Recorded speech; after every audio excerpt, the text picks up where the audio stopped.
পয়গম্বরের সুন্নতের ঘ্রাণ আর রং ছাড়া আল্লাহর কাছে কোনো ইবাদতই বন্ধুরা আমার চয়েস হয় না।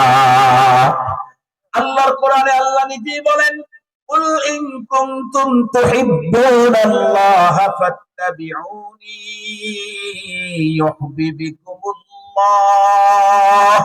ওয়া ইয়াগফির লাকুম যুনুবাকুম ওয়াল্লাহু গফুরুর রহিম। তুমি তোমাকে আল্লাহর প্রিয় করতে চাইলে নবীজির রঙে রঙিন হও। লাকাদ কানা লাকুম ফি রাসূলিল্লাহি উসওয়াতুন হাসানাতুন লিমান কানা ইয়ারজুল্লাহা ওয়াল ইয়াউমাল আখির ওয়া যাকারাল্লাহা কাসীরা। স্পষ্ট রবের ওয়াদা, তোমাদের জন্য উত্তম আদর্শ, তোমাদের মডেল মুহাম্মদুর রাসূলুল্লাহ সাল্লাল্লাহু আলাইহি ওয়াসাল্লাম। তোমার খাওয়া পয়গম্বরী মডেলে হতে হবে, তোমার ঘুম পয়গম্বরী মডেলে হতে হবে, তোমার পথ চলা পয়গম্বরী মডেলে হতে হবে, তোমার সালাত মুহাম্মদী ডিজাইনে হতে হবে। সুবহানাল্লাহ বললেন না যে? আসসালামু আলাইকুম ওয়া রাহমাতুল্লাহি ওয়া বারাকাতুহু। আমরা প্রত্যেকেই জানি तमाम পৃথিবীর কুল কায়নাতের স্রষ্টা হলেন একজন, কে উনি? আল্লাহ। সকল সৃষ্টির স্রষ্টা একজন হলেও সব সৃষ্টির মর্যাদা আল্লাহ তাআলা এক সমান দেন। সমস্ত সৃষ্টিকুলের মধ্যে সর্বাধিক মর্যাদায় মানব মণ্ডলী। আল্লাহ বলেন, ওয়ালাকাদ কাররামনা বানি আদম ওয়া হামালনাহুম ফিল বাররি ওয়াল বাহরি ওয়া রাযাকনাহুম মিনাত তাইয়্যিবাত ওয়া ফাদ্দালনাহুম আলা কাসীরিন মিম্মান খালাকনা তাফদীলা। মুহতারাম হাজিরিন, সমস্ত দিন আল্লাহর, কিন্তু সব দিনের মর্যাদা এক সমান নয়। সকল দিনের মধ্যে সবচেয়ে বেশি মর্যাদাপূর্ণ দিন, হাদিসে পাকে নবী করিম সাল্লাল্লাহু আলাইহি ওয়াসাল্লাম ইরশাদ করেছেন, পৃথিবীর আকাশে যে দিনগুলিতে সূর্য উদয় হয় এর মধ্যে সর্বশ্রেষ্ঠ দিন হচ্ছে জুমাবার। জুমাবারে আল্লাহ তাআলা এই দিন উপলক্ষে তার বান্দাদেরকে বেশ কিছু অফার দিয়েছেন। তার মধ্যে একটা অফার, জুমাবারে এমন একটা মুহূর্ত আছে যে মুহূর্তে আল্লাহর বান্দারা যে কোনো কল্যাণ কামনা করলে আল্লাহ অবশ্যই তা তাকে দিয়ে দেন। যে কোনো অকল্যাণ থেকে মুক্তি পেলে আল্লাহ তাআলা তাকে অকল্যাণ থেকে 100% সেফটি আর মুক্তি দিয়ে দেন। সকল রাত আল্লাহ তাআলার, কিন্তু সব রাত্রের মর্যাদা আল্লাহর কাছে সমান না। সমস্ত রাত্রের মধ্যে সর্বাধিক মর্যাদায় উত্তীর্ণ লাইলাতুল কদর। আল্লাহর কোরআনে আল্লাহ তাআলা নিজেই বলেন, লাইলাতুল কদরি খায়রুম মিন আলফি শাহর। সকল মাস আল্লাহ তাআলাই বানিয়েছেন। কোরআনে হাকিমে আল্লাহ পাকের ইরশাদ আছে, ইন্না ইদ্দাতাশ শুহুরি ইনদাল্লাহি 12 শাহরা ফি কিতাবিল্লাহি ইয়াওমা খালাকাস সামাওয়াতি ওয়াল আরদ মিনহা আরবাআতুন হুরুম। আল্লাহ তাআলা বলেন, যেদিন আসমান জমিন তৈরি করা হয়েছে সেই দিন সিদ্ধান্ত গৃহীত হয়েছে বৎসরে মাসের গণনা হবে 12টা মাস আল্লাহ তাআলা। এর ভিতরে সর্বাধিক মর্যাদাপূর্ণ মাস হচ্ছে মাহে রমাদান। সমস্ত ফেরেশতাদেরকে আল্লাহ তাআলা নূর দিয়ে তৈরি করেছেন, কিন্তু সকল ফেরেশতার মধ্যে সর্বাধিক মর্যাদায় পূর্ণ একজন। এমনি তো বড় ফেরেশতা 4 জন, কিন্তু সর্বাধিক মর্যাদায় একজন, উনি হলেন জিবরাইল আমিন, যিনি আল্লাহ পাকের সকল আসমানি গ্রন্থগুলাকেই প্রায়, যার মাধ্যমে আল্লাহ তাআলা পৃথিবীতে পাঠিয়েছেন। আমরা প্রত্যেকেই জানি সমস্ত নবী এবং রাসূলগণ আল্লাহ পাকের চয়েস, মুনতাখাব মিনাল্লাহ। পৃথিবীর কোন নবী উম্মত দিয়ে চয়েস করানো হয়নি। সমস্ত নবীগণ কার চয়েস? আল্লাহর চয়েস। ওয়ালাকাদ ওয়াইদ আখাযাল্লাহু মিসাকান নাবিয়্যিন লামা আতাইতুকুম মিন কিতাবিন ওয়া হিকমা সুম্মা জাআকুম রাসূলুম মুসাদ্দিকুন লিমা মা'াকুম লাতু'মিনুন্না বিহি ওয়া লাতানসুরুন্না قال أأقررتم وأخذتم على ذلكم إسري قالوا أقررنا قال فاشهدوا وأنا معكم من الشاهدين। সমস্ত নবীগণের মধ্যে একজন নবীর মর্যাদা সবার উপরে, উনি হলেন নবিয়ুনা হাবিবুনা শফিউনা সফিয়ুনা মুহাম্মাদুর রাসূলুল্লাহ সাল্লাল্লাহু আলাইহি ওয়াসাল্লাম। মুহতারাম হাজিরিন, সর্বাধিক মর্যাদাপূর্ণ যে মাস মাহে রমাদান, এই তো মাত্র 4-5 দিন আগেই আমাদের মাস থেকে বিদায় নিয়ে গেছে।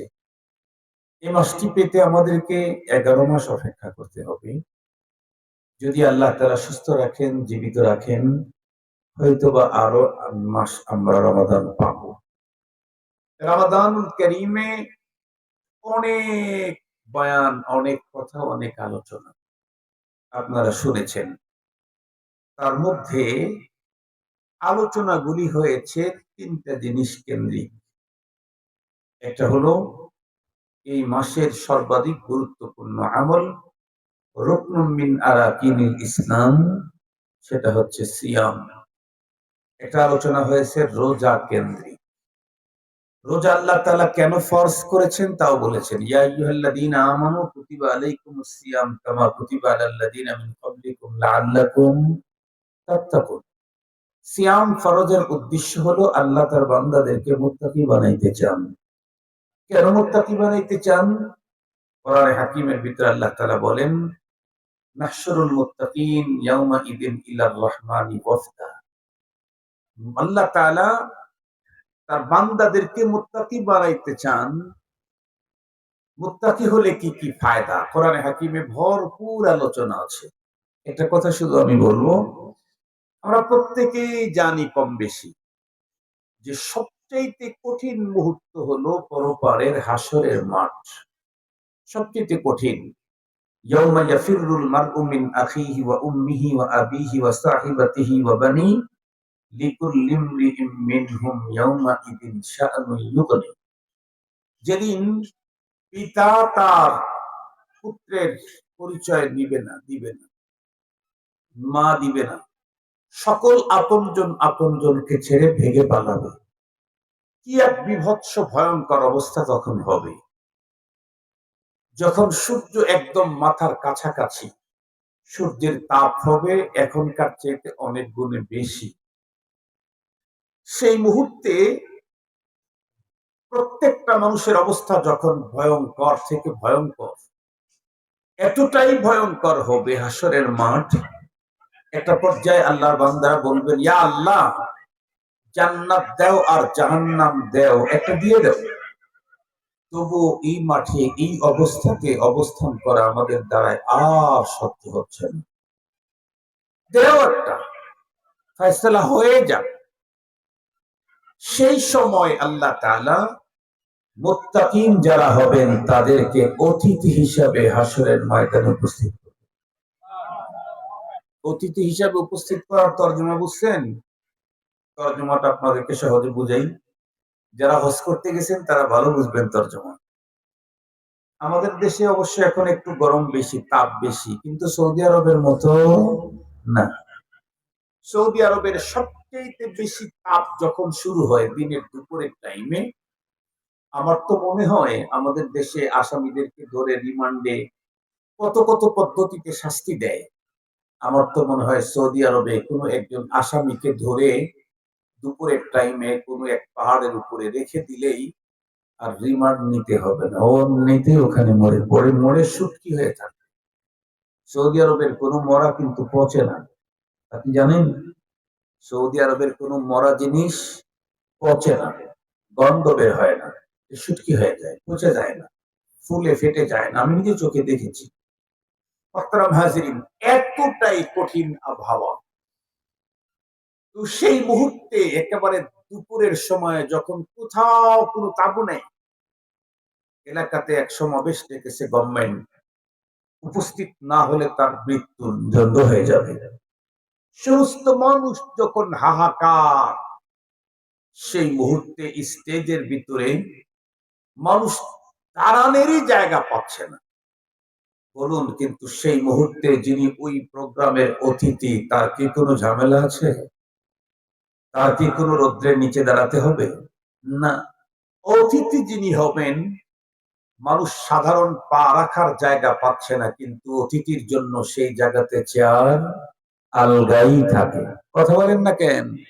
আলগা থাকে না? অতিথির জন্য সেখানে আলগাই থাকে। সেখানে এসির ব্যবস্থা থাকে, পানির ফোয়ারার ব্যবস্থা থাকে সৌদি আরবে। মোহতারাম হাজিরিন, সৌদি গভর্নমেন্ট যদি তার অতিথির জন্য অত গরমের ভিতরে এত চমৎকার আয়োজন করেন, তাহলে পরপারে হাসরের মাঠে মুত্তাকিনদেরকে আল্লাহ বলেছেন, আমি অতিথি হিসাবে হাসরের মাঠে তাদেরকে হাজির করব। তাহলে বুঝেন তাদের জায়গা চেয়ার কত সুন্দর থাকবে। সহজ কথাই বলি, তাদের জন্য আল্লাহ পাকের আরশের নিচে জায়গা থাকবে। আল্লাহর আরশের নিচে কি মহা শান্তি! এটা যতক্ষণ পর্যন্ত আমরা না ঢুকবো, ততক্ষণ পর্যন্ত তাম পৃথিবীর কবি সাহিত্যিকার কথার পণ্ডিতদেরকে দিয়েও ওই শান্তির মজা তার ভাষায় ব্যক্ত করবার মতো কোন শব্দ কিয়ামত পর্যন্ত আবিষ্কার করতে পারবে। মুহতারাম হাজিরিন, সেদিকে যেতে চাই না। বলতেছিলাম, রমজানে অনেকগুলি কাজ আছে। আমরা তো অনেকে রমজানকে হেলায় খেলায় শেষ করে দিয়েছি, কিন্তু রমজানে আল্লাহ তাআলা স্পেশালি কয়েকটা আমল দিয়েছিলেন, যেটা 11 মাস সারা দুনিয়া খুঁজে আর পাবো। তার মধ্যে একটা হলো সিয়াম। রমজানের রোজা 11 মাস আর পৃথিবীর কোন জায়গায় গিয়ে পাওয়া যাবে? আর একটা হলো কিয়াম, তারাবি। সারা দুনিয়াতে কোন জায়গায় গিয়ে এখন তারাবি পাবেন কি? আর একটা আমল ছিল আল্লাহ তাআলা স্পেশাল দিয়েছিলেন ওই মাসে, 11.5 মাস পৃথিবীর কোথাও গিয়ে পাওয়া যায় না। সেটি হচ্ছে ইতিকাফ। শেষ দশকের ইতিকাফ, সুন্নতে মুআক্কাদা আল কিফায়া। এটা পৃথিবীর কোন রাষ্ট্রে কোন জায়গায় আর পাওয়া যাবে না। আরো একটা চমৎকার দামি আমল, জিনিস, দামি বস্তু আল্লাহ দিয়েছিলেন, সেটা হচ্ছে লাইলাতুল কদর। এটাও 11 মাস পাওয়া যাবে। লাইলাতুল কদর রমজানে। কোরআনে হাকিম আল্লাহ তাআলা স্পষ্ট বলেছেন, ইন্না আনজালনাহু ফি লাইলাতিল কদর। আমি কোরআন নাজিল করেছি কদরের রাতে। এখন দেখি কদর কোন মাসে নাজিল হয়েছে। রাত্র তো বুঝে ফেলেছি কোন রাত্রে, কিন্তু কোন মাসে? আল্লাহ বলেন, শাহরু রমাদান আল্লাযী উনজিলা ফীহিল কুরআন। আমি কোরআন নাজিল করেছি রমজান মাসে। কোরআন নাজিলের মাস কোনটা কোরআনে আছে, কোরআন নাজিলের রাত কোনটা এটাও কোরআনে আছে। সঙ্গত কারণেই ওই মাস ছাড়া ওই রাত অন্য কোন মাসে পাওয়ার কোন সম্ভাবনাই নেই। মুহতারাম হাজিরিন, অনেক মজার মজার কথা রমজান উপলক্ষে ছিল, সেগুলি আলোচনা হয়েছে। এখন রমজান পরবর্তী কিছু গুরুত্বপূর্ণ আলোচনা আপনাদের আমাদের সবার জন্য দরকার, এটা আমি আপনাদের খেদমতে পেশ করছি। মুহতারাম হাজিরিন, রমাদানুল মুবারকের যে আলোচনাগুলি হয়েছে, কিছু ছিল সিয়াম কেন্দ্রিক, কিছু ছিল কিয়াম কেন্দ্রিক। কিয়াম মানে আবার দাঁড়ায় দরুদ শরীফ পড়েন না, এই কিয়াম মানে সালাতুত তারাবি। কিয়াম মানে কি? কথা বলেন, ওই কিয়াম মানে কি? সালাতুত তারাবি। কিছু ছিল হলো ইতিকাফ, কিছু ছিল লাইলাতুল কদর, কিছু ছিল এই মাস কেন্দ্রিক। এই মাসটাকে নিয়েও কিছু আলোচনা আছে। যেমন আপনারা শুনেছেন, পৃথিবীর আকাশে রমজানের চাঁদ উদয় হলেই বান্দার প্রত্যেকটি নফল আমলকে আল্লাহ তাআলা ফরজের মর্যাদা দিয়ে দিয়েছেন। এর জন্য কি রোজা? না, রোজা তো শুরু হবে পরের দিন। রমজান তো শুরু হয়েছে মাগরিব থেকে। কথা বলেন না কেন? রাত্রের বেলায় কোনো সিয়াম আছে? রাত্রের বেলায় কিয়াম আছে, সিয়াম তো নেই। কিন্তু মাগরিবের পরের থেকেই, বেলা ডোবার সাথে সাথে, চাঁদ দেখা মাত্রই প্রত্যেকটি নফলের মর্যাদা আল্লাহ ফরজ দিয়েছেন। আর একটা ফরজ আদায় করলে 40-এর একটা প্যাকেজ আল্লাহ তাআলা মুমিনদেরকে দান করার ঘোষণা তার রাসূলকে দিয়ে জানায় দিয়েছেন। তুমি একটা ফরজ আদায় করবা, তোমাকে যে প্যাকেজ দেব আমি সেটা হলো 40টা ফরজ আদায়ের নেকির প্যাকেজ তোমাকে দান করা হবে। এটা ছিল এই মাস কেন্দ্রিক এই ফজিলতগুলি। এটা সিয়ামের সাথে না, এটা হলো মাসের সাথে। এই মাসটা মূলত আল্লাহ তাআলা আমাদেরকে দেন কেন? প্রতি বছর এই মাসটা কেন আসে? এই মাসটা আসে হলো মূলত এ পৃথিবী আল্লাহ তাআলা তার বান্দাদেরকে যেই টার্গেট নিয়ে তৈরি করেছেন, সেই টার্গেট থেকে তার বান্দারা দূরে চলে যাচ্ছে, তাদের জন্য জান্নাত সাজিয়ে রেখেছেন, অথচ তাদের জীবনটা যেই কর্মের মাধ্যমে পাশ চলে যাচ্ছে, এই কর্মের মাধ্যমে জান্নাতের উপযুক্ত হওয়া যাবে না। রব চাইলেন যে আমি বৎসরে কমপক্ষে একটা মাস তাদেরকে স্পেশালি দেব, যেই মাসে আমার বান্দারা দুনিয়ার সবকিছু ছেড়ে আমার দিকে অগ্রসর হয়ে পরবর্তী 11 মাস আমার সাথে সুসম্পর্ক রাখার একটা অবস্থান তৈরি করবে। এজন্য রমাদানুল মুবারক প্রতি বছর আমাদের মাঝে আসে বান্দাকে আল্লাহর সাথে সম্পৃক্ত করবার জন্য। আমরাও নিজেরা চোখে দেখেছি আল্লাহ যা চেয়েছেন তা কিন্তু হচ্ছে। সেটি কি? রমাদানুল মুবারকের চাঁদ উদয় হতে না হতেই 1-2 দিন আগে থেকেই টুপির দোকানে ভিড় চাপে। কথা বলেন না কেন ভাই? পুরা রমজান জোহর আসরের টাইমে মসজিদের বারান্দাতেও মুসল্লিদের জায়গা হয় না, বাইরে দাঁড়ায় থাকতে হয়। ঠিক বললাম না ভুল বললাম? এবং ভাটা পড়ে, সেলুনে দাড়ি কাটার ভাটা পড়ে, তখন আর কেউ দাড়ি কাটতে সারতে চায় না। ঠিক বললাম? ঠিক বলেছি। নামাজ, সিয়াম, কিয়াম, তিলাওয়াত, জিকির, সাদাকা ফি সাবিলিল্লাহ, ইনফাক ফি সাবিলিল্লাহ, নেক কাজের দিকে মানুষ ধাবিত হতে থাকে। একটা পর্যায়ে দেখা যায় রমজানের শেষ দশকে হাজার হাজার মানুষ ব্যবসা ছেড়ে, গাড়ি ছেড়ে, অফিস ছেড়ে, আপনজনকে ছেড়ে আল্লাহকে পাওয়ার আশায় মসজিদের ভিতরে অবস্থান শুরু করে ইতিকাফ। এটা আমরা নিজের চোখে দেখেছি। আমি ঢাকা শহরের 2-3টা মসজিদে জুমার নামাজ পড়াই। তার মধ্যে মেইন মসজিদ হলো বনশ্রী রামপুরা সেন্ট্রাল মসজিদ। এখানে আমাদের মসজিদ আলহামদুলিল্লাহ আমি ইতিকাফে ছিলাম। 150 মতো মুতাকিফিন ছিলেন। 150। আমাদের তো মুসল্লি মসজিদে 150 হয় না, আর ওইখানে ইতিকাফকারী 150। তারা এবারে আমার কাছে আপিল দিয়েছে, হুজুর আপনার কাছে দরখাস্ত, আপনি আমাদের সাথে ইতিকাফ করবেন, এটা একটু আগে জানাইলে আমাদের মসজিদ ফুল ভরে থাকবে মুতাকিফিন দ্বারা। আলহামদুলিল্লাহ। এই যে হাজার হাজার মানুষ ইতিকাফ করতেছে সব ছেড়ে দিয়ে, কার সাথে সম্পর্ক করতে চায়? আল্লাহর সাথে। আল্লাহ পাক তাই চাইলেন কেন? কারণ এ তামাম দুনিয়াকে সাজাইলেন আল্লাহ 2টা লক্ষ্য নিয়ে। কয়টা লক্ষ্য? 2টা লক্ষ্য। একটা হলো জিন ইনসানকে তৈরি করেছেন একটা লক্ষ্য নিয়ে, জিন ইনসান ছাড়া কুল কায়নাতকে আল্লাহ তাআলা তৈরি করেছেন আরেকটা লক্ষ্য নিয়ে। আল্লাহর কোরআনে আল্লাহ বলেন, হুয়াল্লাযী খালাকা লাকুম মা ফিল আরদি জামিআ, তিনি ওই সত্তা যিনি তোমাদের কল্যাণে আসমান, জমিন, গ্রহ, নক্ষত্র, গ্যালাক্সি, তারকা, সকল প্রাণীকুল, জল জগতের যত প্রাণী আছে, স্থলভাগের যা আছে সবগুলি তোমাদের কল্যাণে সৃজন করেছেন, সব মানব কল্যাণে তৈরি। এই আয়াতের তাফসীরে মুফাসসিরিনে কেরাম লিখেছেন যেই বস্তুগুলি মানব কল্যাণে সক্ষম নয় এমন কোন বস্তুকে আল্লাহ সৃষ্টির মর্যাদাই দেন নাই। কেবলই ওই বস্তুকেই আল্লাহ তাআলা তৈরি করেছেন যারা এখন অথবা তখন ডিরেক্ট অথবা ইনডিরেক্ট, বিল ওয়াসিতা অথবা বেলা ওয়াসিতা, প্রত্যক্ষ পরোক্ষ ভাবে মানব কল্যাণে সক্ষম কেবলই তাদেরকেই দুনিয়াতে আল্লাহ তৈরি করেছেন। আর এই মানব দানবকে তৈরি করেছেন একটা বিশেষ লক্ষ্য নিয়ে। ওয়ামা খালাকতুল জিন্না ওয়াল ইনসা ইল্লা লিয়াবুদুন, মা খালাকতুল জিন্না ওয়াল ইনসা বখা নিস্তে মাকসুদ জুজ ইবাদত আজজাহা। কুল কায়নাত আমাদের জন্য তৈরি করলেন, আর আমাদেরকে আল্লাহ তাআলা রিজার্ভ করে রাখলেন কার জন্য? তার জন্য, নিজের জন্য। কি করব আমরা? 24 ঘন্টা, 24 আওয়ার আল্লাহ তাআলার ইবাদতে কাটাবো। এই জন্য আল্লাহ আমাকে তৈরি করেছেন, আপনাকে তৈরি করেছেন।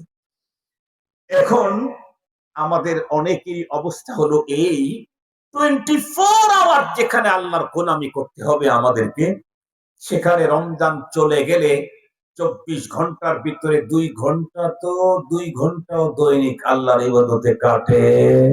কথা বলেন, হিসাব করে দেখছেন? 24 ঘন্টায় 2 ঘন্টা কি আল্লাহর ইবাদতে কাটে? কাটে না। আর টোটাল টাইম গাড়ি বাড়ি নারী চেয়ার পাওয়ার বিত্ত বৈভব অর্থ সম্পদ প্রভাব প্রতিপত্তি এইগুলার জন্য আর টোটাল টাইম কাটে। এই অবস্থায় চলতে থাকলে আল্লাহ যে আমার জন্য জান্নাত তৈরি করেছেন, ইন্টেরিয়র সাজিয়েছেন নিজের হাতে। আ'আদতু লিইবাদিয়াস সালিহিন মা লা আইনুন রাআত ওয়ালা উযুনুন সামিআত ওয়ালা খাতারা আলা কলবি বাশার। আল্লাহ বলেন, আমি রেডি করে রাখছি, ইন্টেরিয়র সাজাইছি আমি, ভিতরে ডেকোরেশন করেছি আমি, এমন ভাবে মুকাফফাল করেছি, তালা লাগিয়েছি, পৃথিবীর কোন পদস্থ ফেরেশতাকেও আমি আমার বান্দার জন্য তৈরি করা জান্নাতের সৌন্দর্য দেখতে দেইনি। কোন ফেরেশতাকেও দেখতে দেওয়া হয়নি, উনি নিজে তালা লাগায় রাখছেন। কিন্তু সেই জান্নাত কিনতে চাইলে, পাইতে চাইলে ওই মাপের ঈমান আমল লাগবে না? কথা বলেন না কেন ভাই? একজন বাড়ি তৈরি করছে 10 লাখ টাকা দিয়ে, 10 কোটি টাকা দিয়া 10 তলা বিল্ডিং তৈরি করছে। আর একজন একতলার ইন্টেরিয়রে ব্যয় করছে 20 কোটি টাকা। দুইটা কি সমান হবে? 10 তলা বিল্ডিং মানে 10 কোটি, আর একজন একটা তালার এক ফ্লোরের ইন্টেরিয়রে ব্যয় করেছে 10 কোটি বা 20 কোটি। জীবনেও সমান হতে পারে না। তার মানে যত টাকা তত উন্নত ইন্টেরিয়র, যত টাকা কম তত নরমাল। আল্লাহ তাআলা তো আমাদের জন্য ইন্টেরিয়র সাজিয়েছেন নিজে, এটা অল্প দামে পাওয়ার কোনো সম্ভাবনাই নাই। আপনি যাইবেন হলো ঢাকার কি বলে ওইটা, বসুন্ধরা, বসুন্ধরা কি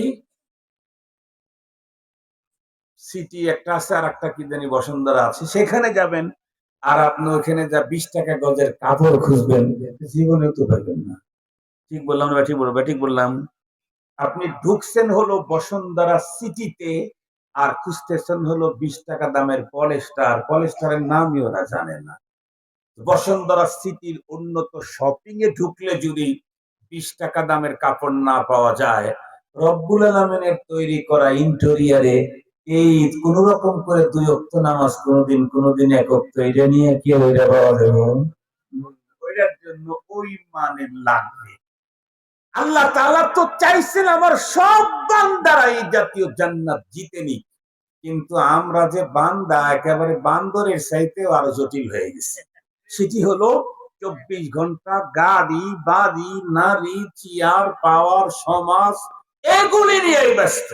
আমি আমাকেই ভুলে গেছি, আমার রবকে তো ভুলে গেছি। আমি আমার জন্যই করছি না। পৃথিবীর বহু বাবা আছে, কিছু করে না, আখিরাতের জন্য রেখে যাচ্ছে। কেন? ছেলে করবে। এই মিয়া, তুমি তোমার জন্য করতেছো না, তোমার ছেলে আর কি কিছু করবে? তুমি তো তোমার জন্য করছো না, তোমার ছেলে তোমার জন্য কি করবে? মুসলমান ভাইরা আমার, খুব ভালো করে বুঝেন, অল্প কথা। আল্লাহ পাক রব্বুল আলামিন 24 ঘন্টা 24 আওয়ার শুধুমাত্র কেবলমাত্র তার ইবাদতের জন্য আমাকে আপনাকে তৈরি করলেন। কিন্তু আমাদের জীবন যেভাবে কাটতেছে বন্ধুরা আমার, 24 ঘন্টার 2 ঘন্টাতেও আল্লাহর গোলামিতে পার হয় না। এই অবস্থা চলতে থাকলে আমার জন্য সাজানো ওই জান্নাত তো আমি কখনোই পাবো না।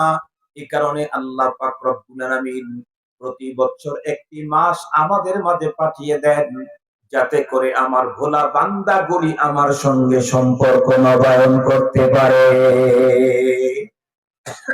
রমজান আল্লাহ পাকের সাথে সম্পর্ককে চাঙ্গা করা, নবায়ন করার জন্য আসে। আলহামদুলিল্লাহ, সত্যিই চাঙ্গা হয়।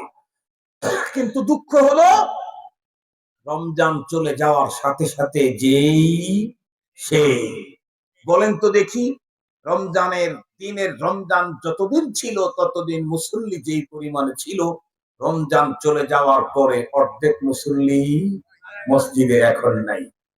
বরং অবস্থা হলো এত জটিল, রমজান মাস পুরা রমজান সেলুনে গিয়ে দাড়িতে খুর লাগায় নাই। যেই মাত্র পৃথিবীর আকাশে শাওয়ালের চাঁদ উদয় হয়েছে, অমনি সেলুনে এমন সিরিয়াল লাগছে, 2টার সময় দাড়ি কাটার সিরিয়াল। ঠিক বললাম না ভুল বললাম? মুসলমান ভাইরা আমার, ভালো করে শুনেন, আল্লাহ পাক রমজান দিয়েছেন ইবাদতের মৌসুম। শুধুমাত্র কেবলমাত্র মৌসুম মতে আমরা ইবাদত করব, এজন্য আল্লাহ পাক আমাদেরকে তৈরি করেন নাই। আল্লাহ বলেন, ওয়া'বুদ রাব্বাকা হাত্তা ইয়াতিয়াকাল ইয়াকিন। শুধু রমজান আসলে তুমি মুসল্লি হবে, নামাজি হবে, টুপি দাড়িওয়ালা হবে। রমজান আসলে তুমি গুনাহের কাজকে বন্ধ করে দিবে। রমজান আসলে তুমি তোমার দান সদকার হস্ত প্রসারিত করবে। রমজান আসলে তুমি কোরআনে পাকের তিলাওয়াত দৈনিক 2-3 পারা করে পড়তে থাকবে। রমজান আসলে তোমার মুখের ভিতরে ইস্তিগফারের আওয়াজ প্রতিধ্বনিত হবে। রমজান আসলেই তোমার হাতের ভিতরে তাসবিহ চলতে থাকবে।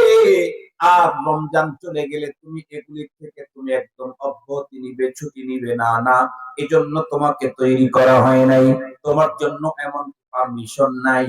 মূলত রমজান পাঠানো হয়েছিল বিগত 11 মাস পর্যন্ত আল্লাহ থেকে যেই পরিমাণে দূরে চলে গেছি, আল্লাহ তাআলা রমজান পাঠিয়ে আল্লাহ পাক রব্বুল আলামিন তার সঙ্গে আমাদের সম্পর্কটাকে বন্ধুরা আমার নবায়নার উন্নত করতে দিয়েছে। কিন্তু কি উন্নত করলাম? রমজান যেতে না যেতেই আল্লাহ থেকে দূরে চলে গেলাম। এখন প্রশ্ন করতে পারেন কেউ, হুজুর আপনার বক্তব্য আমার বুঝে এলো না। 24 ঘন্টা 24 আওয়ারটাই যদি আমি আল্লাহর ইবাদতে কাটাই, তাহলে আমার সংসার চলবে কেমনে, ফ্যামিলি চলবে কেমনে, সমাজ চলবে কেমনে, রাষ্ট্র চলবে কেমনে? এমন প্রশ্ন যদি কেউ করেন, তাহলে আমি বলবো আমাদের ইসলাম সম্পর্কে ন্যূনতম ধারণা না থাকার কারণে এমন প্রশ্ন আমাদের অন্তরে উদয় হয়। ইসলাম সম্পর্কে কিছু ধারণা থাকলে জীবনে কোনোদিন এমন প্রশ্ন কখনোই মাথায় আসার কথা না। কারণ গোলামি কাকে বলে, ইবাদত কাকে বলে, আমরা প্রত্যেকেই তো এই কথা জানি। গোলামি হলো মনিবের ওয়ার্ডারটাকে মেনে নেওয়ার নামই হলো গোলামি। মনে রাখতে হবে, ঠিক তদ্রূপ আল্লাহ পাকের হুকুম মেনে নেওয়ার নাম গোলামি।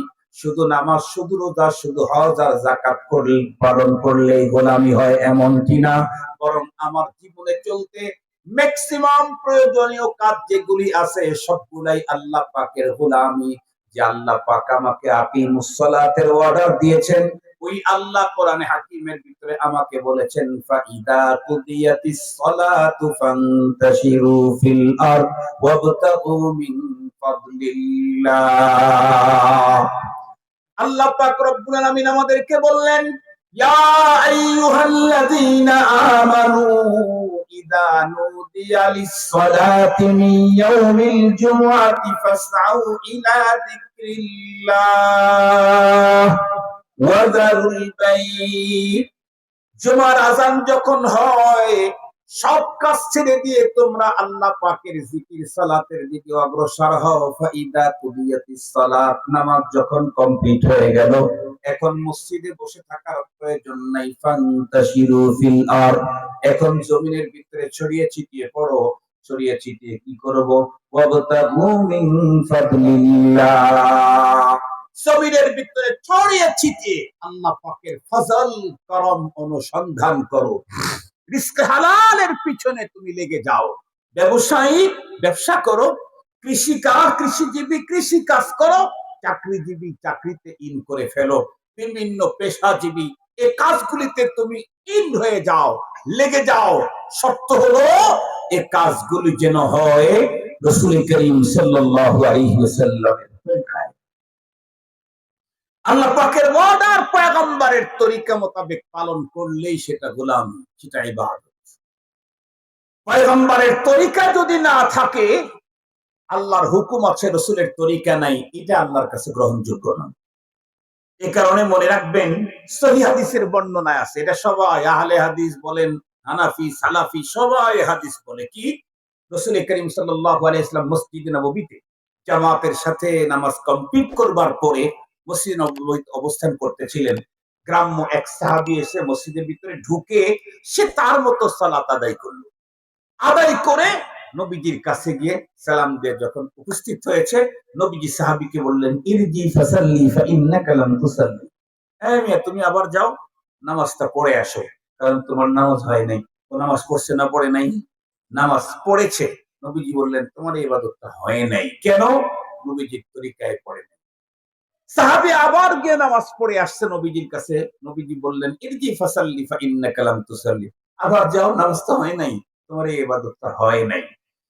সাহাবী এক পর্যায়ে নবীজিকে বললেন, ওগো নবীজি, আমাকে 1000 বার পাঠায় দিলে, আমি তো এইভাবেই নামাজ পড়া শিখছি, এছাড়া তো আমি জানি না।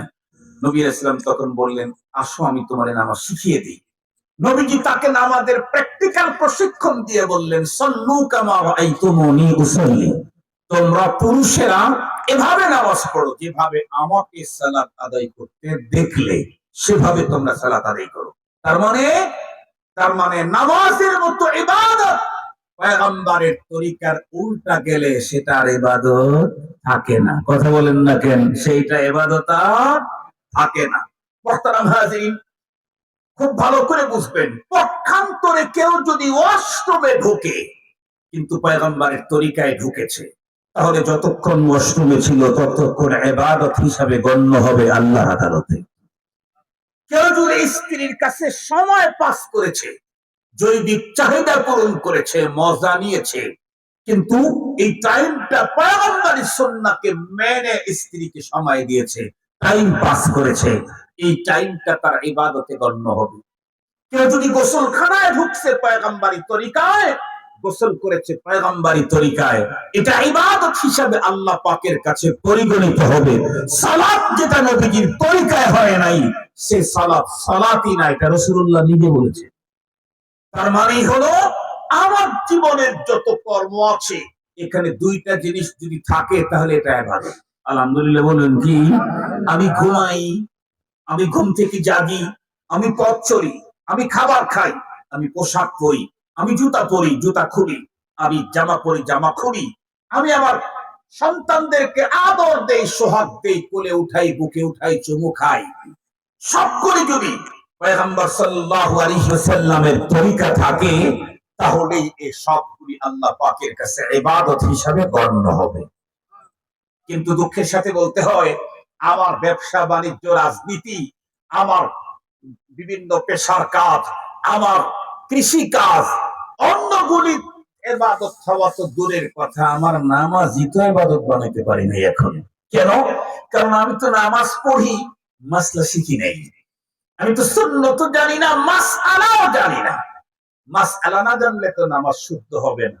আমাদের বাংলাদেশে একটা কথা আছে, বিশেষ করে উত্তরবঙ্গে, অন্ধকার ঘরে সাপ, পুরা ঘরে সাপ। তার তর্জমা কি জানেন?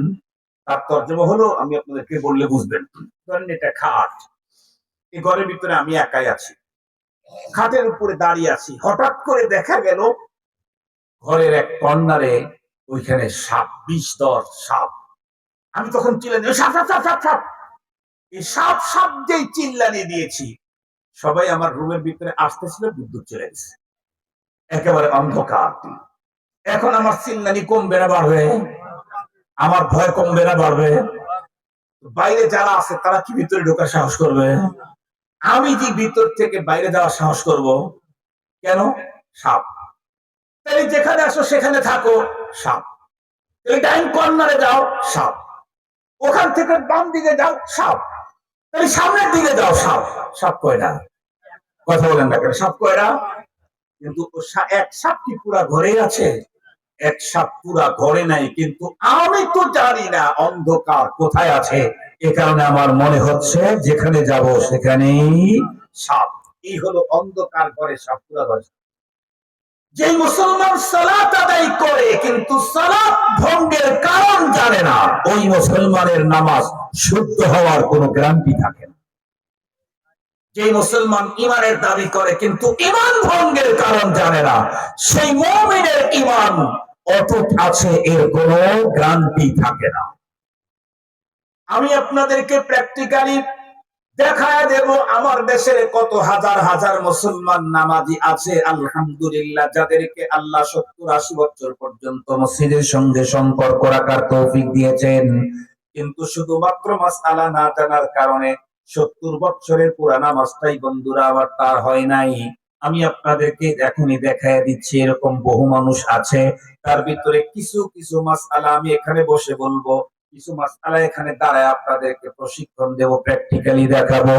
আমার দেশে আমি নিজের চোখে দেখেছি হাজার হাজার মুসল্লি এমন আছে, যেই মুসল্লি গুলা নামাজ যখন শুরু করে, নামাজের একদম তাকবীরে তাহরিমা থেকে সালাম ফিরানো পর্যন্ত তার ঠোঁটগুলি খোলে না, ঠোঁট বন্ধ করে নামাজ আদায় করে। এমন মুসল্লি আপনারা জীবনে দেখেছেন না দেখেন নাই? এইরকম দেখেন,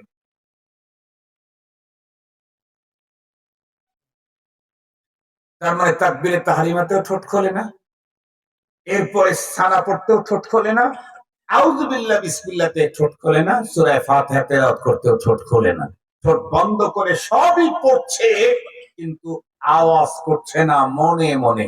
মনে রাখবেন, তাকবীর এবং কোরআনে পাকের তিলাওয়াত মনে মনে পড়লে নামাজ হবে না। মনে মনে পড়লে নামাজ, মনে মনে যদি আল্লাহু আকবার বলি নামাজ হবে? কথা বলেন। এটা পড়তে হবে, এটা কি করতে হবে? পড়তে হবে। জাহারি যখন জোরে পড়তে হয় তখন তো আমার কণ্ঠের আওয়াজ অন্য শুনবে, যখন আস্তে পড়তে হয় আসর আর জোহরের সালাতে তখনও আমাকে ঠোঁট নড়িয়ে শব্দ উচ্চারণ করতে হবে, বাট উচ্চারণটা অন্যের কান পর্যন্ত পৌঁছাবে না, আমার নিজ কান পর্যন্ত পৌঁছাবে। উচ্চারণ না করলে তার এই তিলাওয়াত, এই তাকবীর আল্লাহর কাছে রাইটস না। এখন দেখেন কত মানুষের নামাজ এক জায়গাতেই শেষ, সারা জীবন নামাজ পড়তে ঠোঁট বন্ধ করে, মনে মনে করা শেষ, মনে মনে তাকবীর বলেছে। আমরা প্রত্যেকেই জানি নামাজের ভিতরে যে কাজগুলি আমরা করি, এগুলি কোন কাজ আছে ফরজ, কোন কাজ আছে ওয়াজিব, কোন কাজ আছে সুন্নাত। 3 প্রকারের কাজ আমরা নামাজে পড়ি। নামাজের ভিতরে যে কাজগুলি করি এগুলা 3 শ্রেণীর, কোনগুলি ফরজ, কোনগুলি ওয়াজিব, কোনগুলি সুন্নাত। খুব ভালো করে মনে রাখবেন, যে কাজগুলি ফরজ এর একটাও যদি কোনো ব্যক্তি ইচ্ছায় অথবা অনিচ্ছায় যদি ছাড়া পড়ে, কিয়ামত পর্যন্ত সহু সেজদা দিলে এই নামাজকে শুদ্ধ করার কোনো পদ্ধতি নাই। ওয়াজিব যে কাজগুলি আছে এগুলি কোনো একটা যদি ভুল ক্রমে যদি ছাড়া পড়ে যায় তাহলে সহু সেজদা দিলে নামাজটা রিপিট করা যায়, কিন্তু ওয়াজিব যদি কোনো ব্যক্তি স্বেচ্ছায় বাদ দিয়ে দেয় তাহলে কিয়ামত পর্যন্ত সহু সেজদা দিলে নামাজ হবে না। সুন্নত যদি কোনো ব্যক্তি ইচ্ছাকৃত ছেড়ে দেয় তাতেও নামাজ ফাসেদ হয় না, অনিচ্ছাকৃত যদি ছাড়া পড়ে যায় তাতেও নামাজ ফাসেদ হয় না। তবে সুন্নত ছাড়া পড়লে ওই নামাজ বন্ধুরা আমার আল্লাহর দরবারে গ্রহণযোগ্যতায় তেমন বেশি আগায় না, কারণ পয়গম্বরের সুন্নতের ঘ্রাণ আর রং ছাড়া আল্লাহর কাছে কোনো ইবাদতই বন্ধুরা আমার চয়েস হয় না। আল্লাহর কোরআনে আল্লাহ নিজেই বলেন, কুল ইন কুনতুম তুহিব্বুনাল্লাহ ফাত্তাবিউনি ইউহিব্বুকুমুল্লাহ ওয়া ইয়াগফির লাকুম যুনুবাকুম ওয়াল্লাহু গফুরুর রহিম। তুমি তোমাকে আল্লাহর প্রিয় করতে চাইলে নবীজির রঙে রঙিন হও। লাকাদ কানা লাকুম ফি রাসূলিল্লাহি উসওয়াতুন হাসানাতুন লিমান কানা ইয়ারজুল্লাহা ওয়াল ইয়াউমাল আখির ওয়া যাকারাল্লাহা কাসীরা। স্পষ্ট রবের ওয়াদা, তোমাদের জন্য উত্তম আদর্শ, তোমাদের মডেল মুহাম্মদুর রাসূলুল্লাহ সাল্লাল্লাহু আলাইহি ওয়াসাল্লাম। তোমার খাওয়া পয়গম্বরী মডেলে হতে হবে, তোমার ঘুম পয়গম্বরী মডেলে হতে হবে, তোমার পথ চলা পয়গম্বরী মডেলে হতে হবে, তোমার সালাত মুহাম্মাদি ডিজাইনে হতে হবে। সুবহানাল্লাহ বললেন না যে? তোমার কুরবানি, তোমার যাকাত, তোমার হজ পয়গম্বরী মডেলে হলে সেটা আমার কাছে চয়েস। কেন? পয়গম্বর মুহাম্মদুর রাসূল সাল্লাল্লাহু আলাইহি ওয়াসাল্লাম আমার হাবিব। ওনার ড্রেস যারা পরবে, তার রং যারা ধরবে, তারা আমার হাবিব হয়ে যাবে। সুবহানাল্লাহ ওয়া বিহামদিহি সুবহানাল্লাহিল আযীম। মুহতারাম হাজিরিন, এখন আসেন, আমাদের দেশে হাজার হাজার মুসল্লি এমন আছে যারা প্রত্যেকদিন নামাজ পড়তে ইচ্ছাকৃত ওয়াজিব তরক করতেছে, অথচ তার জানা জানা থাকার কারণে মনে করতেছে আমি তো নামাজ পড়তেছি, অথচ নামাজ হচ্ছে না। রব্বুল আলামিন আমাদেরকে তৈরি করেছেন তার গোলামি করার জন্য, তার দাসত্ব করার জন্য। কতক্ষণ? 24 আওয়ার। কথা বলেন, কতক্ষণ? 24 আওয়ার, 24 ঘন্টার প্রতিটি মুহূর্তে আল্লাহ পাকের গোলামি করতে হবে। কেমনে? তাহলে সংসার চলবো কেমনে? সংসারও তো আল্লাহর গোলামি। কথা বলেন না কেন? সংসারও কার গোলামি? ছেলেকে আদর করা, সোহাগ দেওয়া, চুমু খাওয়া কার গোলামি? ছেলের জন্য মেডিসিন খরিদ করে দেওয়া কার গোলামি? আল্লাহর গোলামি। আল্লাহ আমার জিম্মায় তার খরচ ওয়াজিব করে দিয়েছেন। সন্তান যতক্ষণ পর্যন্ত বালেগ না হয় ছেলে, ততক্ষণ পর্যন্ত এই সন্তানের বন্ধুরা আমায় ব্যয়ভার আল্লাহ তাআলা তার বাবার জিম্মায় ফরজ করে দিয়েছেন, ওয়াজিব করে দিয়েছেন। ছেলে যখন সাবালেগ হয়ে গেল, তখন ওই সন্তানের খরচ বাবার উপরে জিম্মাদারিতে ফরজ না।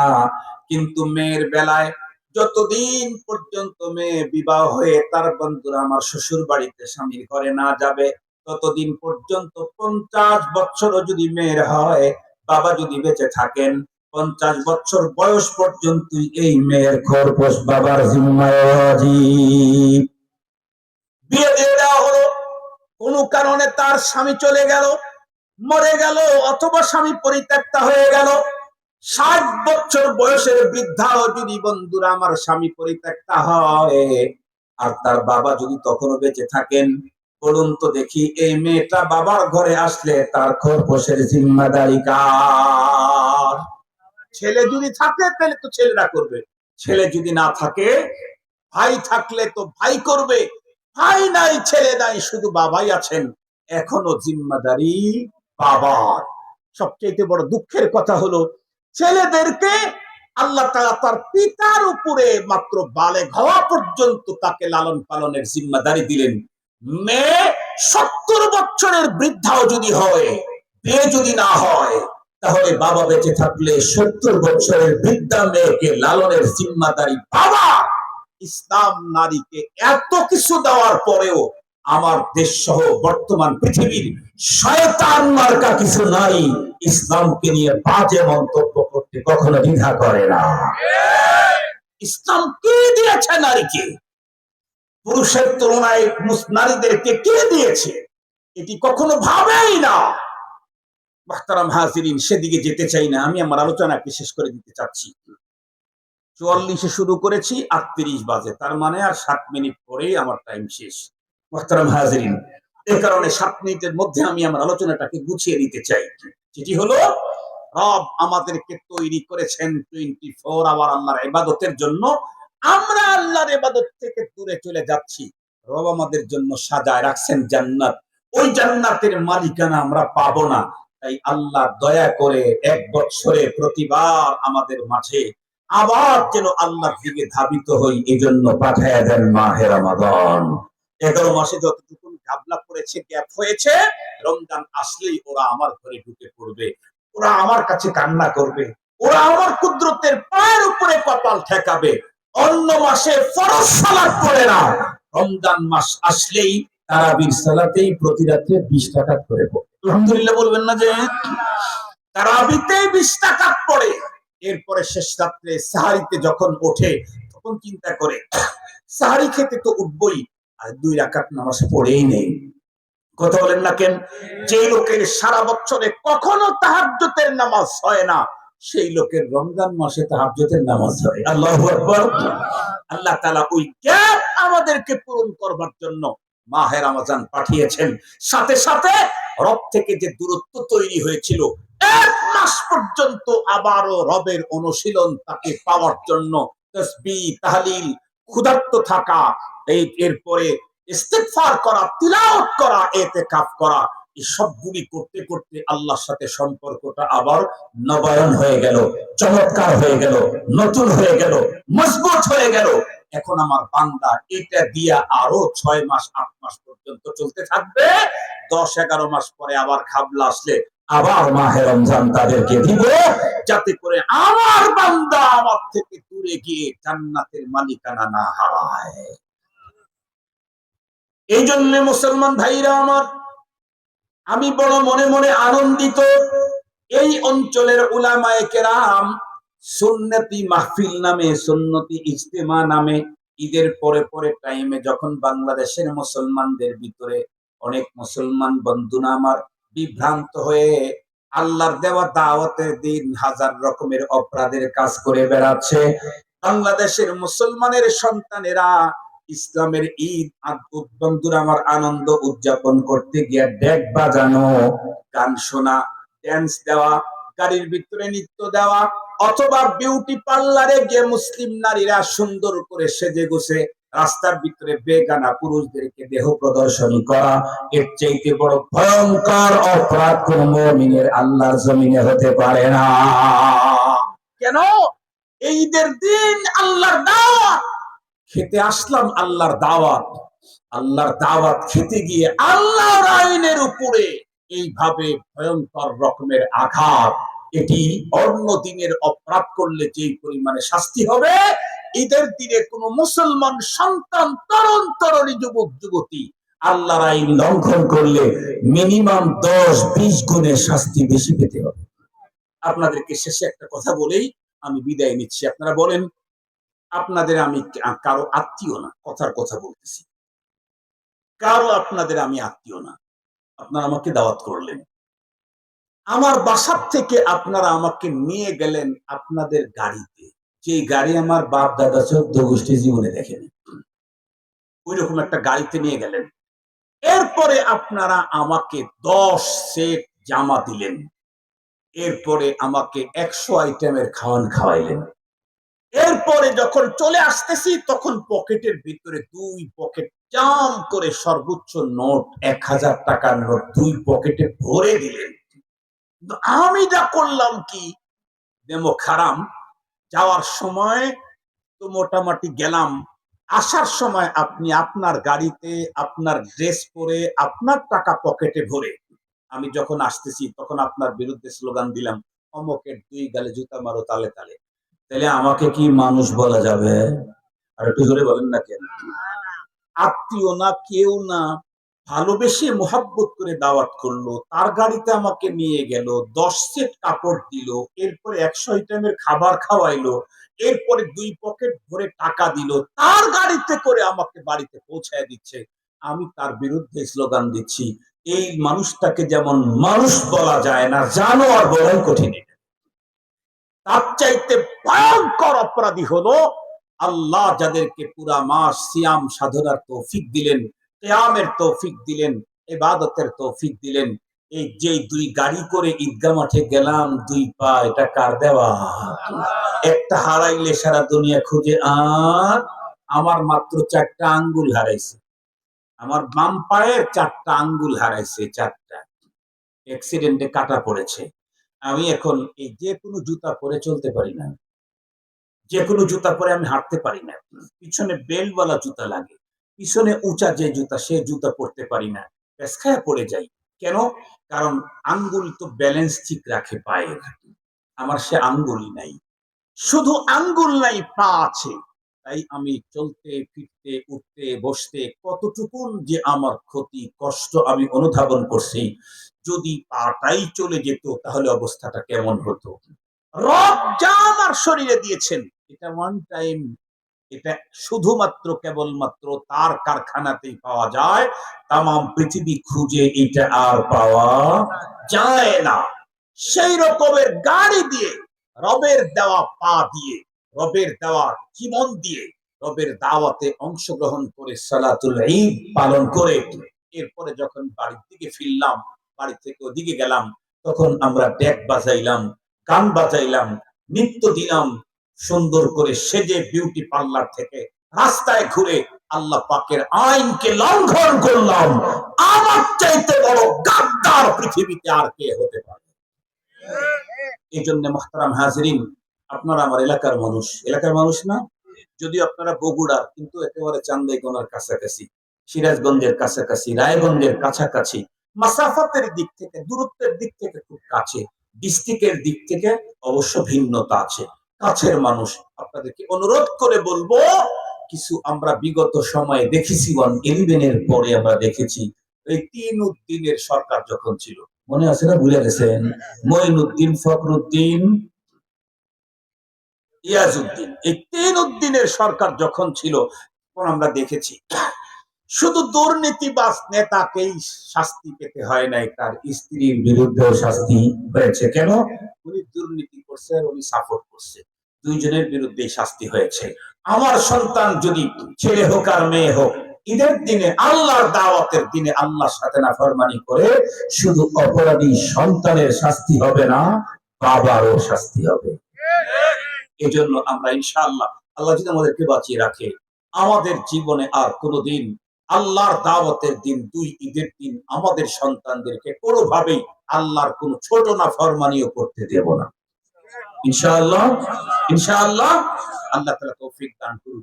ঈদ উপলক্ষে, ঈদের পরে লম্বা টাইম পর্যন্ত আমাদের দেশে গুনাহের কাজ চলতে থাকে, সেই মুহূর্তে ওলামায়ে কেরাম সুন্নতি একটা ইজতিমার ব্যবস্থা করেছে। এদেরকে আপনারা ওয়েলকাম জানানো দরকার, এদেরকে ধন্যবাদ দেওয়া দরকার, তাদের এই কাজে অংশগ্রহণ করে তাদের হিম্মতকে বাড়িয়ে দেওয়া দরকার। এটা সাদকায়ে জারিয়ার নেকি হবে ইনশাআল্লাহ। আল্লাহ পাকের কাছে আমাদের আবেদন, আল্লাহ আপনি যে লক্ষ্য নিয়ে আমাদেরকে তৈরি করেছেন, সেই লক্ষ্যে আপনি হাত ধরে ধরে আমাদেরকে পরিচালিত করেন। ছোটবেলায় আমাদের বাবা, আমাদের মা আমাদেরকে হাত ধরে ধরে আগুন পানি থেকে বাঁচিয়েছে, আপনি যদি আমাদেরকে হাত ধরে ধরে গুনাহ থেকে না বাঁচায় দেন, আমরা বাঁচার কোনো কায়দা নেই। আপনি মেহেরবানি করে আমাদেরকে আপনার কুদরতের হাত দিয়ে ধরে হেফাজতের মাধ্যমে আমাদেরকে গুনাহমুক্ত জীবন গড়বার তৌফিক দান করেন। 24 ঘন্টা 24 আওয়ার জীবনটাকে ইবাদতে কেমনে সাজানো যায়, এটা উলামায়ে কেরামের কাছ থেকে প্রেসক্রিপশন নিয়ে, তাদের কাছ থেকে দিক নির্দেশনা নিয়ে 24 ঘন্টার লাইফটা, জিন্দেগিকে আমরা বন্দেগীতে রূপান্তরিত করে দিতে চাই ইনশাআল্লাহ। আমার জিন্দেগি যেন কি হয়ে যায়? বন্দেগী হয়ে যায়। আল্লাহ সে তৌফিক দান করুক। ওয়া আখিরু দাওয়ানা আলহামদুলিল্লাহি রাব্বিল আলামিন। আসসালামু আলাইকুম ওয়া রাহমাতুল্লাহি ওয়া বারাকাতুহু।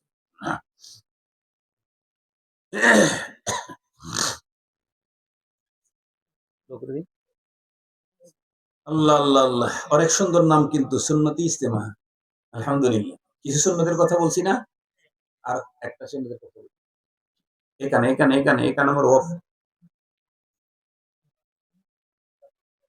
ঠিক আছে, নিয়ে আসেন, অসুবিধা নেই। আপনাদের জন্য তারা কিছু মেহমানদারি ব্যবস্থা করছে, ওটাও দিয়ে দিতে চাই। তাহলে ওটা দিয়ে দিক, আর আমরা 5টা সুন্নতের উপর কথা বলি। সুন্নতি ইজতেমা নামের সাথে আমাদের কামের মিল হয়ে গেলে আল্লাহ পাকের কাছ থেকে বেশি বেশি রহমত প্রাপ্ত হবো আমরা ইনশাআল্লাহ। আমরা আজকে 3টা সুন্নতের উপরে কথা বলবো। 3টা সুন্নত এমন আছে, বড়রা বলেন তাদের অভিজ্ঞতার আলোকে, এই 3 সুন্নতের উপরে কেউ যদি অভ্যাস করতে পারে, আল্লাহ তাআলা তাকে সমস্ত সুন্নতের উপরে আমল করার তৌফিক দান করেন। 1 নাম্বার, ইফশাউস সালাম, আগে আগে সালাম দেওয়া, বেশি বেশি সালাম দেওয়া। এটা আমরা পারবো না ইনশাআল্লাহ, সহজ কাজ। সামনে যারে পাবো তারই সালাম, শুধু যদি চিনতে পারি যে অমুসলিম, তাকে দেব না, না চিনলে তাকেও সালাম দেব। কেন? মুসলমানদের এলাকাতে মুসলমান হওয়াটাই স্বাভাবিক। আমাদের দেশে সালাম দেয় কিন্তু চিনে চিনে দেয়, ঠিক বললাম? হুজুররাও তাদেরকে বেশি সালাম দেয় যারা মাদ্রাসায় বেশি টাকা দেয়, মসজিদের সভাপতি, মসজিদের সেক্রেটারি, বেছে বেছে তাদেরকে দেয়। মাদ্রাসায় চাউল দেয়, ঢাউল দেয়, গরিব মানুষ পাশ দিয়ে যাইতেছে, ওরে সালাম দেয় না। তাহলে বোঝা গেল এই সালাম সুন্নতের না, এটা হলো চাউলের সালাম, ঠিক বললাম?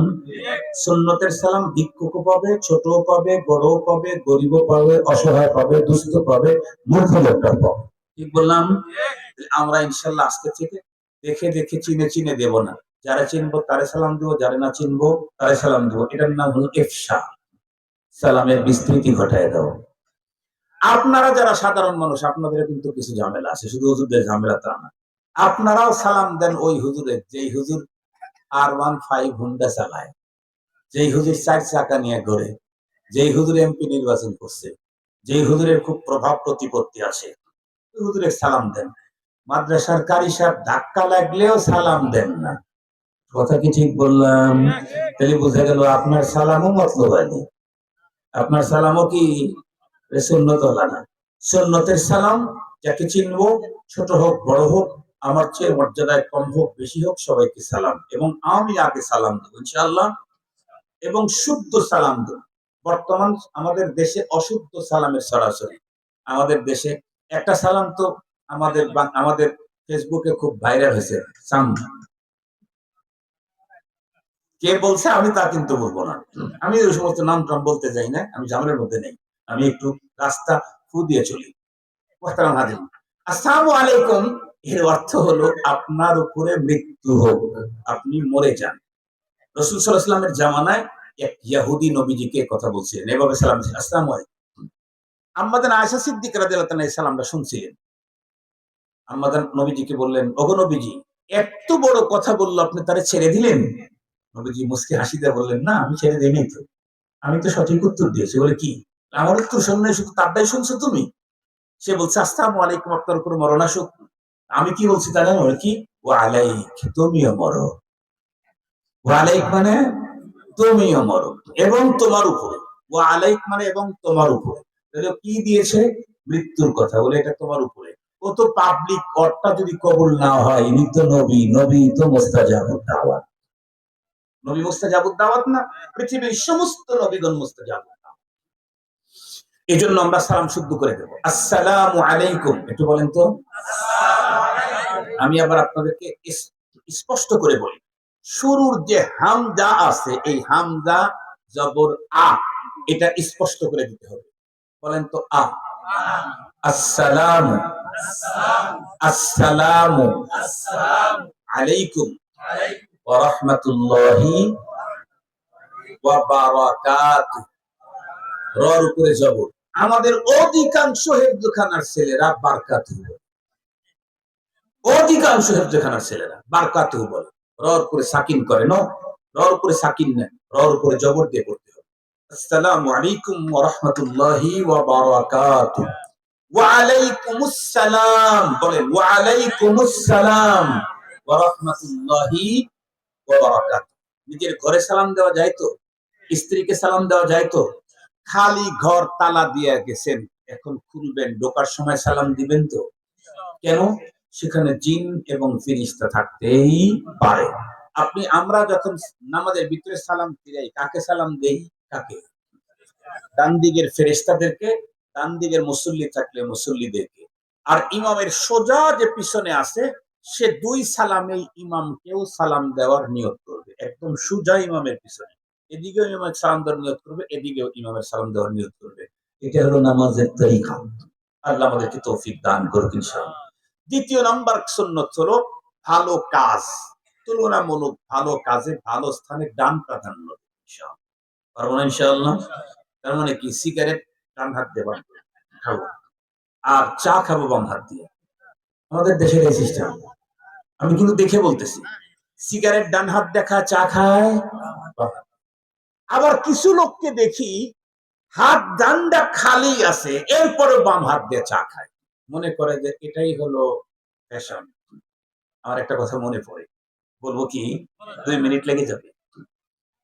এই বিগত সময় আমাদের কিছু বুজুর্গ আলেম ছিলেন, শেখুল হাদিস আল্লামা আজিজুল হক রহমাতুল্লাহি আলাইহি, আল্লামা মুহিউদ্দিন খান রহমাতুল্লাহি আলাইহি, তারপরে বাইতুল মুকাররমের খতীব ওবায়দুল হক রহমাতুল্লাহি আলাইহি, চরমনায়ের পীর মরহুম ফজলুল করিম রহমাতুল্লাহি আলাইহি, এরকম কিছু বুজুর্গ সেই সময়ের নেতা ছিল। এই যে আমাদের উত্তরবঙ্গের বাহে লাঙ্গল লাঙ্গল এসেছে, আরো অনেকে ছিল। এরকম বড় একটা মিটিং চলতেছে জাতীয় নেতৃবৃন্দ, সেখানে চা চক্র শুরু হয়েছে, সবাই ডান হাত দিয়ে চা খাচ্ছে, একজন নেতা বাম হাত দিয়ে খাচ্ছে। এই বাম হাত দিয়ে তার চা খাওয়া দেখে সব হুজুররা মাথা নিচের দিকে মাথা দিয়ে দিচ্ছে, কেন? আনসুসান, সামাজিকতার বুঝটাও তার ভিতরে নেই, সবাই ডান হাত দিয়ে খাচ্ছে, উনি বাম হাত। কিন্তু চরমনের পীর সাহেব হুজুর উনি জবানটা খুলে বলে ফেলছেন যে নেতাজি সবাই ডান হাত দিয়ে খাইতেছে, আপনি বাম হাত দিয়ে খাচ্ছেন, জিনিসটা অসুন্দর না? নেতাজি এতগুলো নেতার মধ্যে অপমান হলো না? নেতাজি বলতেছে যে হুজুর আপনারা মোল্লারা এই কারণেই তো জীবনে আগাইতে পারেন না। কেন? এই ছোট্ট একটা বিষয়, ডান হাত দিয়ে সবাই খাচ্ছে, আমি বাম হাত দিয়ে খাচ্ছি, তাতে ঝামেলা কোথায়? আপনি আমাকে এতগুলো মানুষের ভিতরে এই কথা বললেন। ডান হাত যে আল্লাহর বানানো, বাম হাত সে আল্লাহরই বানানো। আপনারা ডান হাত দিয়ে খাচ্ছেন, আল্লাহর দেওয়া হাত। আমি বাম হাত দিয়ে খাচ্ছি, আল্লাহর দেওয়া হাত। আমি তো অস্বাভাবিক কিছু করি নাই। হুজুর তখন রাগ হয়, আর তখন বলছেন আপনি যে এটা বুঝছেন, এটা বুঝছেন, এটা বুঝছেন। যে বলছে এটা বুঝছেন, বাংলাদেশের সংস্কৃতি হলো সব আঙ্গুল দেখাইলে ঝামেলা নাই, কিন্তু বুড়াটা দেখাইলে আর কোনো রেহাই নেই। এটা বাংলাদেশের সংস্কৃতি ছিল, এখন কিন্তু আবার একটু চেঞ্জ হয়ে যাচ্ছে। এখন আবার এটা দেখাইলে মানুষ ইয়ে করে না, মাইন্ড করে না। আগে কিন্তু এখন থেকে 10 বছর আগে মানুষ মাইন্ড করতো, আঙ্গুল দেখাইলে মারামারি খুনাখুনি পর্যন্ত হয়ে যেত। হুজুর যেই মাত্র বৃদ্ধাঙ্গুল দেখাইছে, নেতা একেবারে ঘুমে রান হয়ে গেছে। হ্যাঁ হুজুর, আপনি এতগুলি মানুষের সামনে আপনি আমাকে বৃদ্ধাঙ্গুলি দেখাইলেন। হুজুর বলে কেন? এই আঙ্গুল যে মালিক বানাইছে, এই আঙ্গুল সেই মালিকই বানাইছে, আমি এটা না দেখা এটা দিছি, আপনার ঝামেলা কোথায়? আপনি বললেন যে হাত যে আল্লাহ বানাইছে, হাত সে আল্লাহ বানাইছে, আপনি এটা খাইতেছেন আপনারা, আমি এটা দেখাচ্ছি, ঝামেলা কোথায়? আমি তো তাই বলতেছি, আঙ্গুল যে খোদাই বানাইছে, আঙ্গুল সে খোদাই বানাইছে, আমি এটা না দেখে এটা দেখাইছি, ঝামেলা কোথায়? এই জন্য মনে রাখবেন, সুন্নতের উপরে আর উন্নত কোন ফ্যাশন দুনিয়াতে কিয়ামত পর্যন্ত আসবে না। তবে আমরা ফ্যাশন হিসেবে সুন্নত নেব না, সুন্নতকে ইবাদত হিসেবে নেব। উন্নত কাজে ডান প্রাধান্য দেব ইনশাআল্লাহ। নাক পরিষ্কার করতে হলে ডান হাত না বাম হাত? বাম হাত। জুতা বহন করতে চাইলে ডান হাত না বাম হাত? বাম হাত। কিতাব নিতে চাইলে বাম হাত না ডান হাত? ডান হাত। আলহামদুলিল্লাহ। আর একটা হলো সমতল জমিনে চলতে লা ইলাহা ইল্লাল্লাহ অথবা অন্য কোনো জিকির করব, উপরে উঠতে আল্লাহু আকবার বলবো, নিচে নামতে সুবহানাল্লাহ সুবহানাল্লাহ বলবো। এই তিনটা সুন্নাত আমরা আজকে থেকে স্টাডি করি, একটু তামরিন করি, আমরা একটু মশক করি। এই তিনটা সুন্নাত যদি অভ্যাস গড়ে তুলতে পারি, আল্লাহ আমাদেরকে সমস্ত সুন্নতের উপরে আমল করবার তৌফিক দান করে দিবেন। নবীজির সুন্নতের উপরে যে লোকটা আমলে অভ্যস্ত হবে, হাসরের ময়দানে তৃষ্ণায় যখন মানুষ কাতর হবে, নবীজি কিছু মানুষকে ডেকে ডেকে হাউজে কাউসারের পানির পেয়ালা তাদেরকে দিবেন। তাদের ভিতরে যারা নবীজির সুন্নতের উপরে আমল করেছে, তাদেরকে নবীজি ডেকে ডেকে বলে, এই হুজুর এই যে পানি নিয়ে যান। সুবহানাল্লাহি ওয়া বিহামদিহি সুবহানাল্লাহিল আযীম। আল্লাহ পাক আমাদেরকে আলোচিত কথা বুঝবার আমল করবার। স্বাগতম ডিবি সুন্নাতে। উপকৃত হলে সাবস্ক্রাইব করুন, লাইক দিন এবং শেয়ার করুন।